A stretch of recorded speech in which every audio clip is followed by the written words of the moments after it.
16 years, Kong had been employed by the Ministry of State Security, China's all-encompassing foreign and domestic intelligence concern. The 4 men traveling with him were MSS as well. Body men, former People's Liberation Army officers. Intelligent men all, but men also good with guns, good with knives, good with intimidating looks. Kong himself knew how to fight. Before becoming a spy, he'd spent 8 years as a member of Aero, the elite Beijing Military Region Special Forces unit. And now, Kong was the African expert the Chinese intelligence sent in to do the most difficult tasks.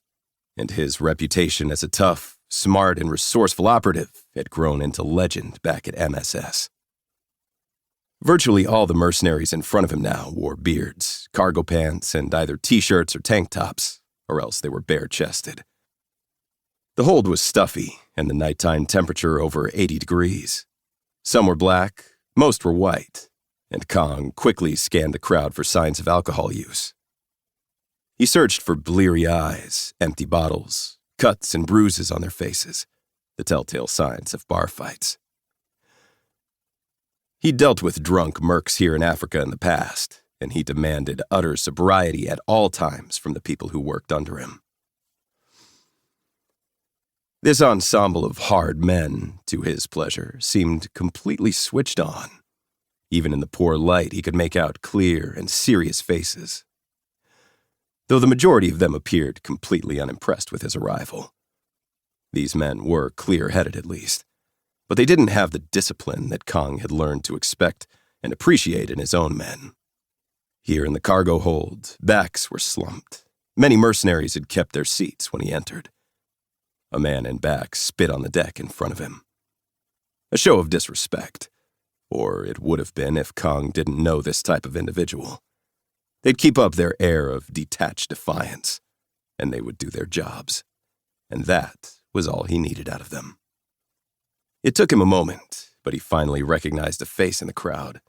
A strongly built bear of a man in his late 40s, with a dark brown mustache and a goatee, and skin just slightly pocked from a childhood disease, stepped forward and extended a hand. Kong shook it with a little bow. He said, "Hello, Tremaine. Nice to be working with you again."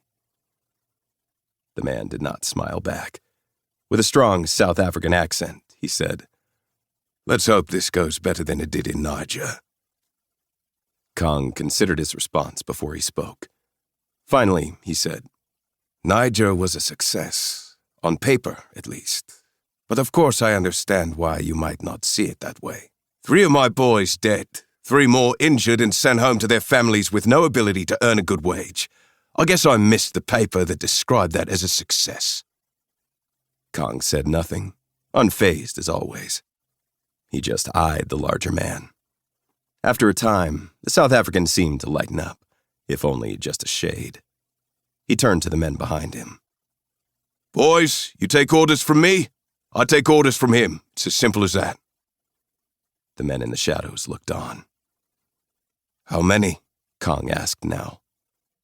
21 of us, myself included. The usual suspects." Kong looked over the man's shoulder at the group arrayed there.